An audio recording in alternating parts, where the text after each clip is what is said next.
Letak geografis Indonesia adalah anugerah tiada tara dari Tuhan Yang Maha Esa.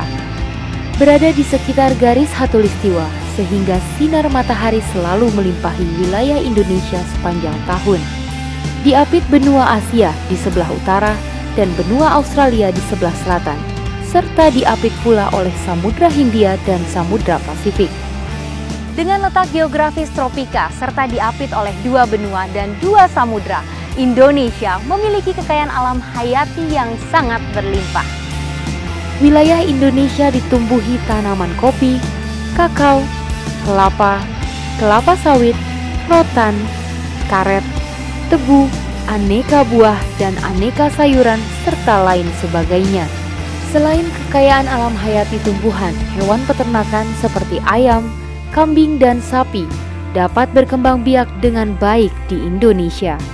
Belum lagi kekayaan perikanan dan kelautan yang berlimpah karena 2/3 wilayah Indonesia adalah perairan. Kebutuhan dan keinginan masyarakat dalam negeri maupun masyarakat internasional terhadap produk hasil olahan industri agro sangat besar, baik produk olahan industri agro makanan maupun produk olahan industri agro bukan makanan. Dari tahun ke tahun, indikator strategis industri agro Indonesia selalu menunjukkan angka yang semakin naik, baik indikator pertumbuhan industri, kapasitas dan realisasi produksi, ekspor produk olahan, dan penyerapan tenaga kerja.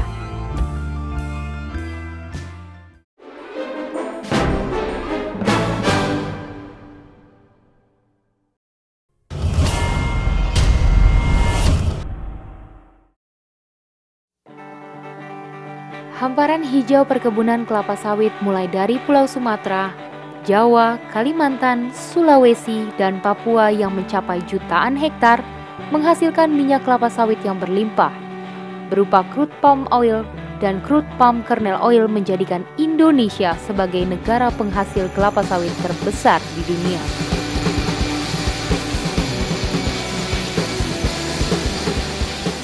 Bila diolah lebih lanjut, minyak kelapa sawit dapat menjadi berbagai macam produk hilir seperti oleofood, oleokutikal, farmakutikal, dan energi yang memiliki nilai tambah yang berlipat.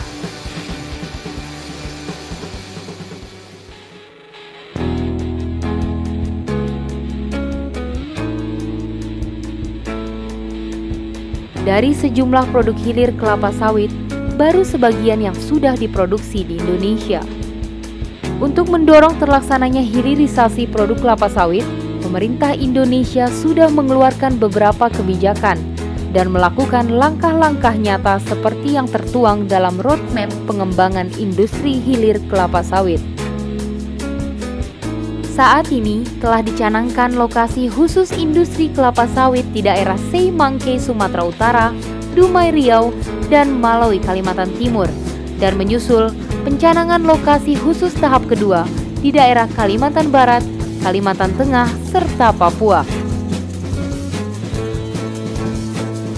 Kebijakan-kebijakan yang sudah diterapkan seperti pencanangan lokasi khusus, restrukturisasi bea keluar CPO, tax holiday, dan tax allowance terbukti meningkatkan investasi pada industri hilir kelapa sawit, yang membawa dampak positif pada pertumbuhan industri, penyerapan tenaga kerja, dan meningkatkan nilai tambah produk olahan kelapa sawit.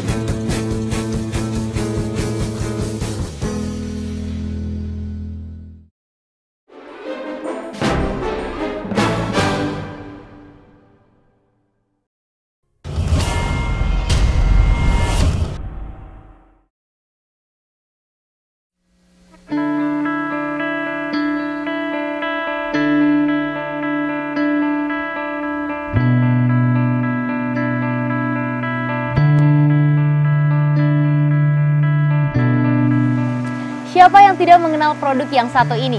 Ya, coklat. Hampir semua orang menyukai coklat, mulai dari anak-anak hingga orang tua. Penyajian coklat tidak hanya dalam bentuk coklat batang, tetapi sejak pertama kali diperkenalkan, coklat juga disajikan dalam bentuk minuman. Dan kini, coklat sudah disajikan dalam berbagai bentuk, mulai dari minuman hingga makanan.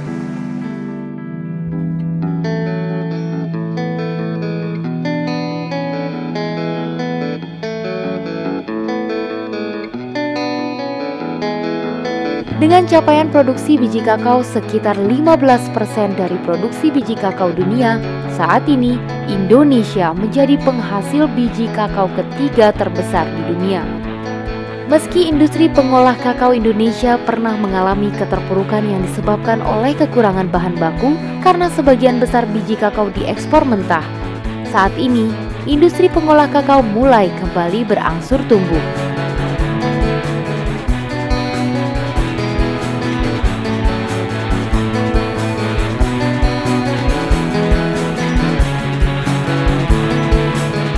Sejak dikeluarkan peraturan larangan ekspor biji kakao mentah dan dicanangkan kebangkitan industri kakao nasional, industri pengolah kakao mengalami pertumbuhan yang positif.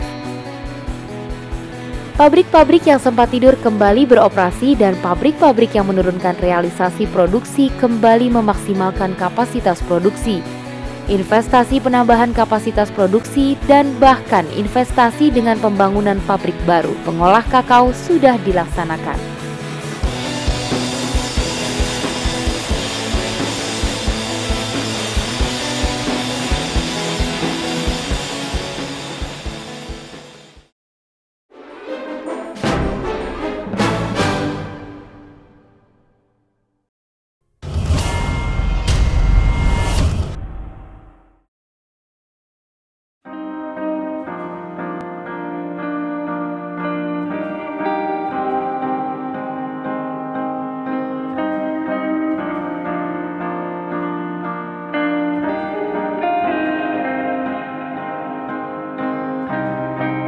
Furniture rotan Indonesia sudah sejak lama mendapatkan tempatnya tersendiri di masyarakat dunia.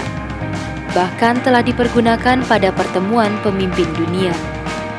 Sebagai negara penghasil rotan terbesar di dunia sekaligus memiliki tenaga kerja terampil pada bidang pembuatan furniture rotan, sudah sepantasnya Indonesia menguasai pasar furniture rotan dunia.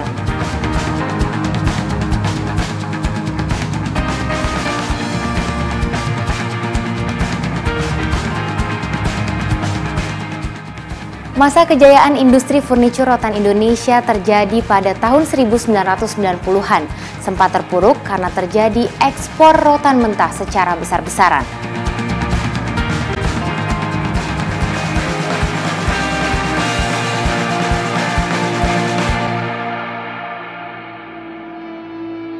Namun saat ini, industri rotan Indonesia kembali tumbuh melalui rencana aksi pengembangan klaster industri furniture rotan yang sedang dijalankan melalui 3 tahapan periode. Tahapan-tahapan tersebut adalah: tahap pertama, rescue program yang dilaksanakan pada tahun 2012. Tahap kedua, recovery program yang dilaksanakan pada tahun 2013 sampai dengan tahun 2014. Dan terakhir, tahap ketiga, Sustainable Growth yang dilaksanakan pada tahun 2015.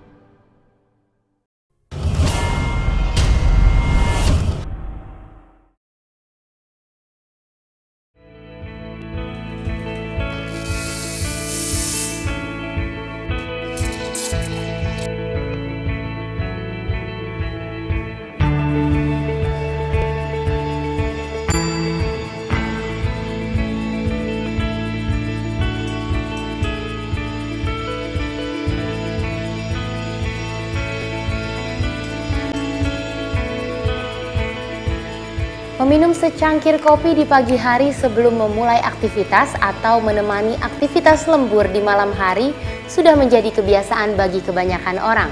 Saat ini, bagi kaum pria maupun wanita sudah menyadari bahwa meminum kopi bisa memberikan banyak manfaat bagi tubuh. Berbagai penelitian pun telah membuktikan bahwa kopi dapat memberikan manfaat bagi tubuh. Di antaranya, kopi merupakan sumber zat antioksidan yang kandungannya melebihi kebanyakan sayur dan buah.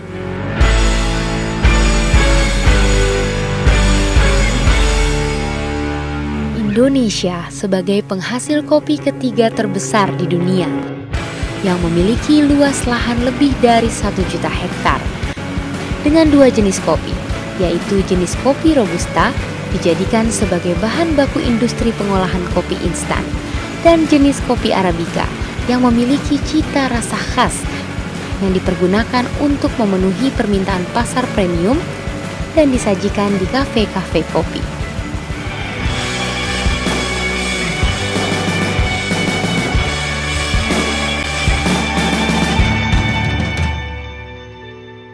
Meskipun neraca perdagangan produk olahan kopi Indonesia masih surplus, pemerintah Indonesia melalui Direktorat Jenderal Industri Agro Kementerian Perindustrian tetap melakukan upaya-upaya pengembangan industri kopi melalui berbagai kebijakan, diantaranya bantuan mesin dan pelatihan cara produksi yang baik di sisi produksi dan fasilitasi pameran, baik dalam dan luar negeri di sisi pemasaran.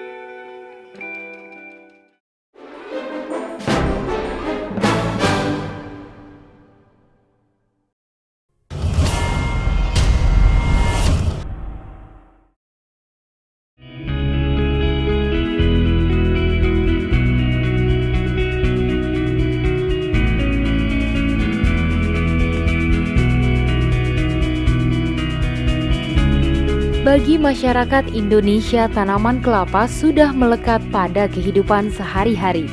Sebagai negara kepulauan yang terletak di kawasan Asia Pasifik dengan garis pantai terpanjang keempat di dunia, Indonesia memiliki tanaman kelapa tersebar di seluruh provinsi.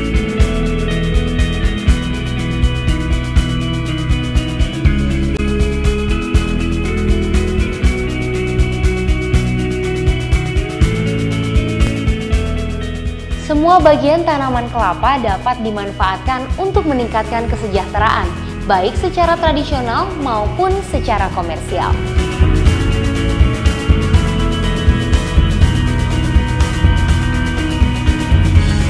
Produksi buah kelapa segar yang sangat besar memiliki potensi tinggi untuk dikembangkan dalam jangka panjang. Industri hulu dalam rangkaian industri kelapa memproduksi kopra hitam dan kopra putih.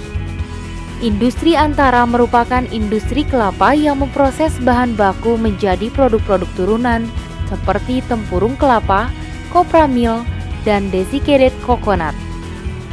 Industri kelapa hilir adalah industri kelapa yang mengolah bahan yang dihasilkan oleh industri kelapa antara menjadi berbagai produk akhir yang digunakan oleh industri seperti karbon aktif, minyak kelapa, coconut cream atau milk, dan lain-lain.